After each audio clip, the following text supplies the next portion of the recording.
જય સ્વામિનારાયણ સર્વરી ભક્તોને. ભગવાનને મેળવવા, ભગવત પ્રાપ્તિ કરવી કેટલું કઠણ છે. પણ કઠણ આપણા મનુષ્ય જીવ માટે કઠણ છે. પણ એક અનંત મોટી પ્રાપ્તિ અને સામે આપણા જે પ્રયત્ન જે કીડીને કુંજરનો મેળાપ ન થાય, આપણા માટે મોટું પગલું છે. પણ ભગવત સામે ભગવત પ્રાપ્તિ થવી, એના માટે આપણા આ બધા અખંડ વૃત્તિ રાખવી, એ પ્રયત્નો એ બધા બહુ જ નાનું પગલું છે. પણ પ્રાપ્તિ અનંત મોટી છે. પણ આપણે કીડી જેવા છીએ, એટલે આપણને એ ભગવત પ્રાપ્તિ રૂપી ફળ મેળવવું, એના માટેનું પગલું અખંડ વૃત્તિ વિષયમાંથી સદંતર મૂળ ઉખેડવા વિષયના જીવમાંથી અને અખંડ વૃત્તિ ભગવાનમાં સતત રાખવી, અને પછી જ ભગવત પ્રાપ્તિ થાય. આ વિધાન, આ નિયમ, આ કાયદો ભગવત પ્રાપ્તિનો એ આપણા માટે બહુ મોટું ફલાંગ છે. જેમ ચંદ્ર ઉપર માણસ જાય, એક બે માણસ જાય, એ ઈઝી વસ્તુ છે. એ રોકેટમાં ગયા, 4-5-10,000 કરોડ નાખ્યા, 10 જણા જઈને આવતા રહ્યા. પણ આખી માનવ જાત 800 કરોડની પૃથ્વીની વસ્તીને ચંદ્ર ઉપર લઈ જવી, ત્યાં વસ્તી વસાવવી, એ કેટલું મોટું કામ છે. એના જેવું છે. 5 જણને ચાંદ ઉપર, ચંદ્ર ઉપર મોકલવા ઈઝી છે, સરળ વસ્તુ છે. પણ આખી માનવ જાતને મોકલવી 800 કરોડને ચંદ્ર ઉપર, ચાંદ ઉપર, એ બહુ અઘરું ને કઠણ છે. એમ ભગવત પ્રાપ્તિ એ અનંત મોટું કામ છે. પણ એની સામેનું જે આપણા પ્રયત્નો છે, અખંડ વૃત્તિ વિષયમાંથી સદંતર મૂળ ઉખેડવા જીવમાંથી, આ બે વસ્તુ કરવી, એ આપણા માટે બહુ મોટું ફલાંગ છે. મેં કીધું એમ. પણ એનાથી થતી પ્રાપ્તિ અનંત અનંત અનંત મોટી છે. જેમ કોઈક આંગણું વાળે આપણું, અને એને 100 કિલો સોનું આપી દઈએ, એવું છે. 100 કિલો સોનું તેથી વિશેષ પ્રાપ્તિ ભગવત પ્રાપ્તિ કહેવાય. આંગણું વાળ્યું એ ભગવાનમાં અખંડ વૃત્તિ રાખવીને જીવમાંથી વિષયના મૂળ કાઢી નાખવા, એ એના જે આંગણું વાળવા બરાબરનું કાર્ય છે. અને પ્રાપ્તિ 100 કિલો સોનું, 1000 kilo, 10,000 kilo, 1,00,000 kilo, 1 crore kilo, 1 અબજ કિલો, એનાથી પણ વધારે પ્રાપ્તિ છે ભગવત પ્રાપ્તિ. એવું છે. આ ભગવત પ્રાપ્તિ માટે નિયમ જોજો. પહેલા તો પંચકોશ ટાળવા પડે, પંચક્લેશ બીજા નંબરનું એ ટાળવું પડે, ત્રિકર્મ ટાળવા પડે, અને ત્રિતાપ ટાળવા પડે. આ 4 વસ્તુ ટાળો તો જ ભગવત પ્રાપ્તિ થાય. પહેલી વાત, પંચકોશ. પંચકોશ એટલે પહેલો અન્નમય કોષ. સ્થૂળ શરીર, એને અન્નમય કોષ કહેવાય. સ્થૂળ શરીરના ભાવ છૂટે, ખાવું, પીવું, ઊંઘવું, દુઃખ સુખ રોગનું આદિનું કોઈ ઉર્મિ, હર્ષ શોક આદિ ષડ ઉર્મિ પણ ન રહે, એ સ્થૂળ શરીરના ભાવો છે. એ ટળે ત્યારે અન્નમય કોષ ટળ્યો કહેવાય. કેટલું અઘરું છે. પછી આવે છે પ્રાણમય કોષ. 5 કર્મેન્દ્રિય અને 5 પ્રાણ, અને પ્રાણમય કોષ કહેવાય. એ ટળે તો ભગવત પ્રાપ્તિ થાય. ત્રીજો મનોમય કોષ. 5 જ્ઞાનેન્દ્રિય અને મન, અને મનોમય કોષ કહેવાય. 5 જ્ઞાનેન્દ્રિય અને બુદ્ધિ, અને વિજ્ઞાનમય કોષ કહેવાય. અને આનંદમય કોષ 5મો, એને કારણ શરીર કહેવાય. આ કારણ શરીર ટળે તો ભગવત પ્રાપ્તિ થાય. એટલે કે પંચકોશ જયારે ટળે, છેલ્લે એની રેમેડી, દવા શું, એ પણ છેલ્લે કહીશું. પેલા વ્યાખ્યા. પંચ કોષ, અન્નમય કોષ એટલે સ્થૂળ શરીર, પ્રાણમય કોષ 5 કર્મેન્દ્રિય, 5 પ્રાણ, એને પ્રાણમય કોષ કહેવાય. 5 જ્ઞાનેન્દ્રિય વત્તા મન, એને મનોમય કોષ કહેવાય. 5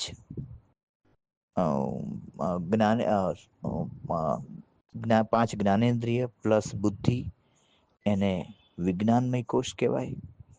અને કારણ શરીરને આનંદમય કોષ કહેવાય. આ 5 કોષ ટળે તો ભગવત પ્રાપ્તિ થાય.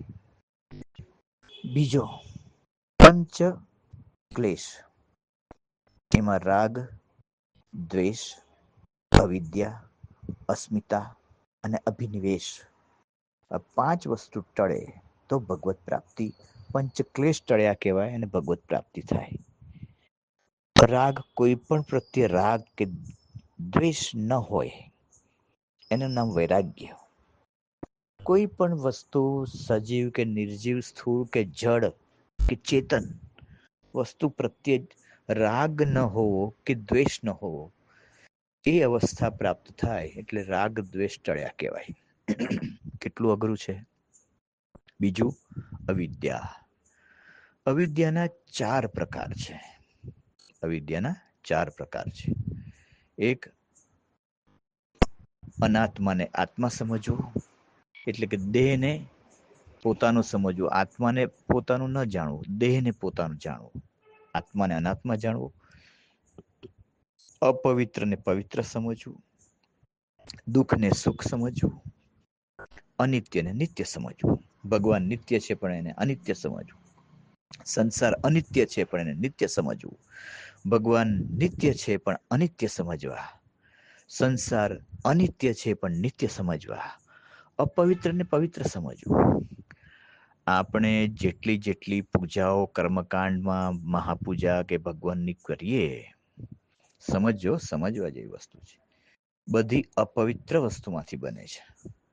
આ અવિદ્યાનો પ્રકાર છે. પણ અવિદ્યા ટળી નથી એટલે વેદમાં એને કર્મકાંડનું સ્વરૂપ આપ્યું છે. અવિદ્યા એટલે એનો 4 પ્રકારનો એક પ્રકાર, અનાત્માને આત્મા સમજવું, અપવિત્રને પવિત્ર સમજવું, દુઃખને સુખ સમજવું અને અનિત્યને નિત્ય સમજવું. અનિત્ય એવો સંસાર, નિત્ય એવા ભગવાન, એવા ન સમજવાય એ.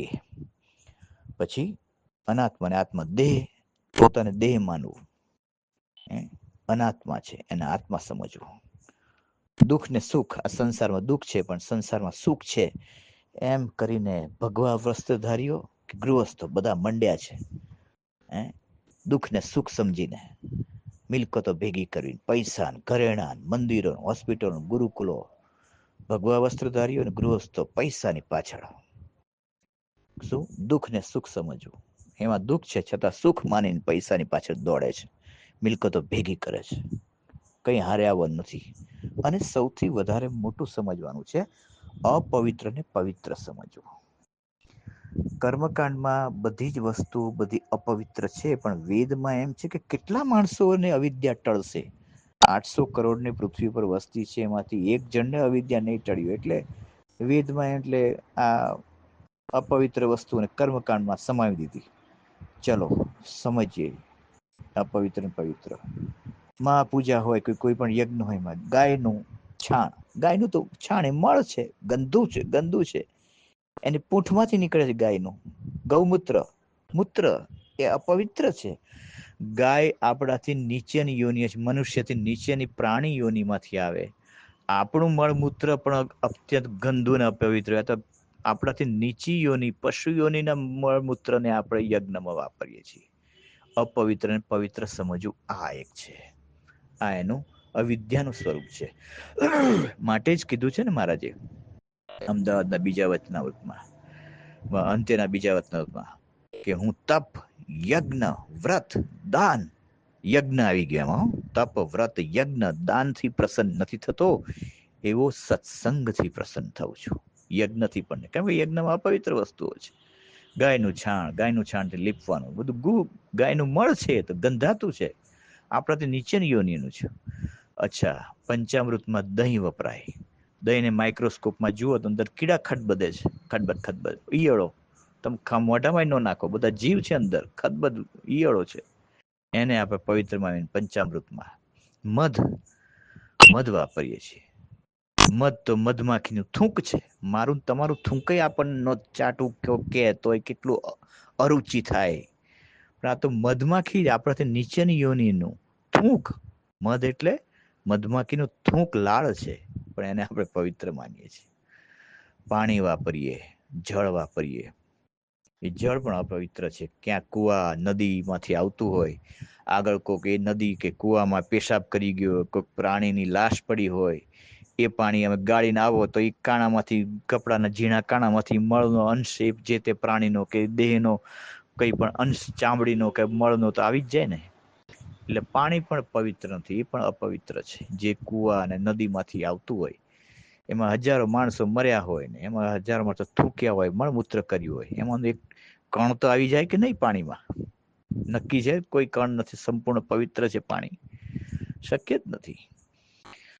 આ બધી અપવિત્ર વસ્તુઓ છે, છતાં આપણે પવિત્ર માનીને કર્મકાંડમાં વાપરીએ છીએ. ઉત્તમાનંદ સ્વામીની વાતમાં આવે છે, ઉત્તમાનંદ સ્વામીને અવિદ્યા ટળી ગઈ હતી. સ્વામી કહે છે, ગુણચિતાનંદ સ્વામી પ્રાતસ્મરણી એમ કે છે, ઉત્તમાનંદ સ્વામીને અવિદ્યા ટળી ગઈ ત્યારે એમને એમ થયું કે ભગવાનની પૂજા શા વટે કરું, કયા કયા પદાર્થથી કરું? બધા પદાર્થ અપવિત્ર લાગ્યા એમને, જેવા છે એવા જણાઈ ગયા. શાનાથી ભગવાનની પૂજા કરું? બધું ગંદુ છે. અવિદ્યા ટળી ગઈ એટલે કે પંચ ક્લેશ ટળે. ફરીથી પંચ ક્લેશ ટળે તો ભગવત પ્રાપ્તિ થાય. પંચ ક્લેશ કયા? રાગ, દ્વેષ, અવિદ્યા, અસ્મિતા અને અભિનિવેશ. અભિનિવેશ એટલે મારાપણાનું ભાવ, મારું, બધું મારું છે એ માનવું.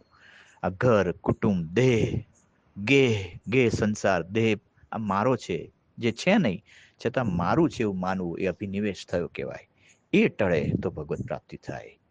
અસ્મિતા એટલે અહંકાર, હું પણ, હું આમ ગયો, હું કર્યું, હું મોટો છું, હું 62 વર્ષનો છું, હું 60 વર્ષનો છું, હું 50 વર્ષનો છું, હું યુવાન છું, હું સ્ત્રી છું, હું પુરુષ છું, હું મંદિર આવ્યો, હું મંદિરથી હું આ ધૂન કરું છું, હું ધૂન કરવા બેટા, હું આને અસ્મિતા કહેવાય. આ ટળે તો ભગવત પ્રાપ્તિ થાય. હવે પેલા બે પતી ગયા. ત્રીજી ત્રિકર્મ, પ્રારબ્ધ, સંચિત અને ક્રિયમાણ. પ્રારબ્ધ કર્મ ટાળવા તો આપણી પાસે શક્ય નથી. અનંત જન્મોના પાપરૂપી અને પુણ્યરૂપી પ્રારબ્ધ કર્મને થોડુંક, અનંત જન્મોના પાપ ને પુણ્ય રૂપી અનંત ઢગલા પડ્યા છે, પર્વત પડ્યા છે આપણા કર્મના, એમાંનો થોડોક અંશ લીધો, એને સંચિત, એ સંચિત કર્મોમાંથી, એને સંચિત કર્મ કહેવાય. કયા? ફરીથી કદાચ બોલવામાં ભૂલ થઈ જ મારે. આપણા અનંત જન્મોના પાપ અને પુણ્યનો ઢગલા અને ઢગલા, પર્વતો પડ્યા છે. મહારાજ કહે છે ને, સમુદ્રમાં જળ છે એટલું માતાનું ધાવણ પીધું છે, એટલા જન્મ આપણે લીધા છે. એ દરેક જન્મના પાપ ને પુણ્યના ઢગલાને સંચિત કર્મ કહેવાય. એમાંથી થોડોક અંશ 0.0001% એટલે કે, જેમ કે ફોર એક્ઝામ્પલ, સમુદ્રમાંથી જળનો લોટો લીધો એટલું, સમુદ્ર એટલે સંચિત કર્મ આપણું, એમાંથી એક લોટો લીધો એ પ્રારબ્ધ કર્મ.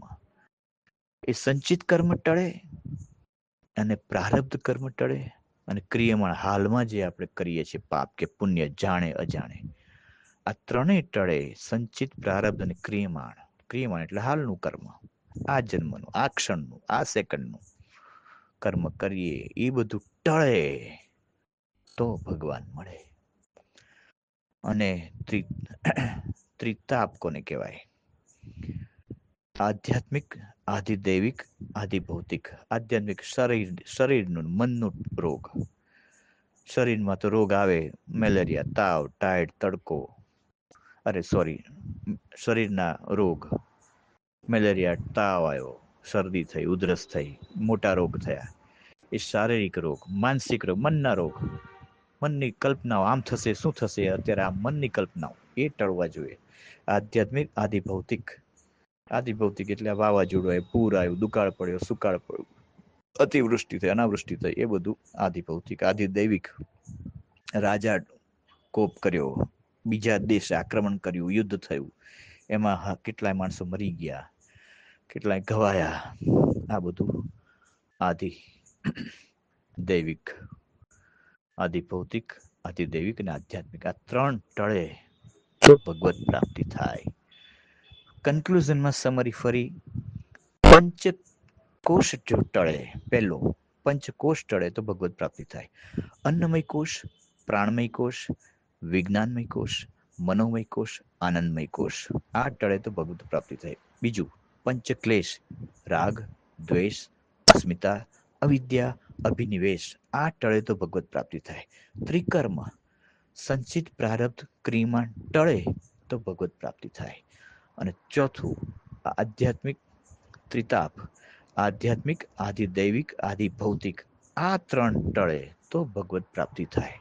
બોલો કેટલું અઘરી વસ્તુ છે, પણ સામે પ્રાપ્તિ એવી છે કે આપણા ઘરે કોઈક આંગણું વાળી ગયું 10 ફૂટ બાય 10 ફૂટનું આંગણું, અને એ માગે કેટલું શું આપવું કે સાહેબ 1 અબજ ટન સોનું આપો, હા લઈ જા, એવું થયું. આ કરવું આપણા માટે બહુ મોટી વસ્તુ છે. કીડી માટે, આપણે મનુષ્ય માટે પંચકોશ, પંચક્લેશ, ત્રિકર્મ અને ત્રિતાપ આ ટાળવા બહુ અઘરી વસ્તુ છે, પણ સામે પ્રાપ્તિ એનાથી અનંત અનંત અનંત ગણી છે. એટલે હવે આ બધું ચારે વસ્તુ ટળે કેવી રીતે? 4 વસ્તુ કઈ? પંચકોશ, પંચક્લેશ, ત્રિકર્મ અને ત્રિતાપ. આ ટળે કેવી રીતે?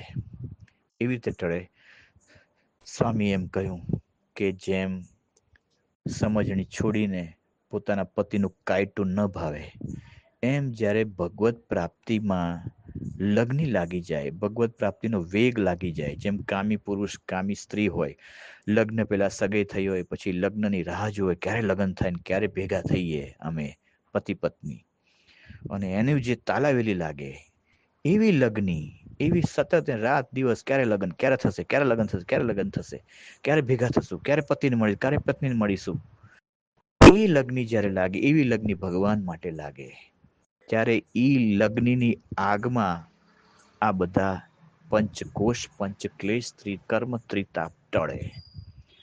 અને એમાંથી પણ સૌથી વધારે બીજું કહું કે ભાઈ, જેમ આ શરીરનું આપણે પોષણ, જ્યારે અન્નમય કોષ ટળે, એટલે કે ખાવાનું ન ભાવે. અને કેટલાય સંતોને એવી સ્થિતિ આવી, ભગવાન સ્વામિનારાયણ ભગવાન હતા ત્યારે, ભગવાન એટલાય સંતોને એવી સ્થિતિ આવી ગઈ હતી કે ભગવાન વગર એને ખાવું ને, આ શું ખાવાનું, ખાવું ન ભાવે. કેમ કે આ જે શરીર છે ગંધાતું નળ દ્વારે નરક જરે છે. એ શરીરને ભૂખ લાગે ત્યારે ખવડાવીએ છીએ આપણે અનાજ, તરસ લાગે પાણી પીવડાવીએ છીએ. એ એમ કે છે, એને એવું થવું જોઈએ એના જીવમાં કે આ શરીર મને ભગવાન મેળવવામાં આડકતરું આડું આવે છે. ભગવત પ્રાપ્તિ થવામાં માટે દિવ્ય શરીર જોઈએ. એ દિવ્ય શરીર ત્યારે મળે કે જ્યારે આ સ્થૂળ શરીર છૂટે, ગંદુ નવ દ્વારે નરક જરે છે એવું શરીર છૂટે, તો દિવ્ય શરીર મળે. ભગવાન મને દિવ્ય શરીર આપે, અને એ દિવ્ય શરીરથી દિવ્ય એવા ભગવાનની પ્રાપ્તિ થાય. પ્રથમનું 51 વચનામૃત છે ને, માયક એવા ઇન્દ્રિયો અંતઃકરણથી દિવ્ય એવા ભગવાન ન મળે. એટલે જ્યારે એવું થાય કે આ શરીરને હું પોષણ કરું છું, એના માટે, એ શરીર માટે વેર બુદ્ધિ બંધાય કે હાળાને આ શરીરને ખોરાક ખવડાવું છું, પાણી પીવડાવું છું, ત્યારે શરીર ટકે છે ને, અને એ શરીર ટકે છે ત્યારે હું ભગવાનને મળી નથી શકતો ને. માટે આ શરીર જ ક્યારે છોડવું, આ શરીર જ ક્યારે ટળે, મોત ક્યારે આવે, મૃત્યુ ક્યારે આવે, તો જેથી આ સ્થૂળ ગંધાતું નવ દ્વારેથી નરક જરતું શરીર છોડીને ભગવાન મને દિવ્ય શરીર આપીને દિવ્ય લોક અક્ષરધામમાં દિવ્ય મૂર્તિ સ્વામિનારાયણ ભગવાનના દર્શન થાય. આ તાલેવેલી લાગે તો આ 4 વસ્તુ, પંચક્લેશ, પંચકોશ, ત્રિકર્મ અને ત્રિતાપ ટળે અને ભગવાન પ્રાપ્તિ થાય. જય સ્વામિનારાયણ.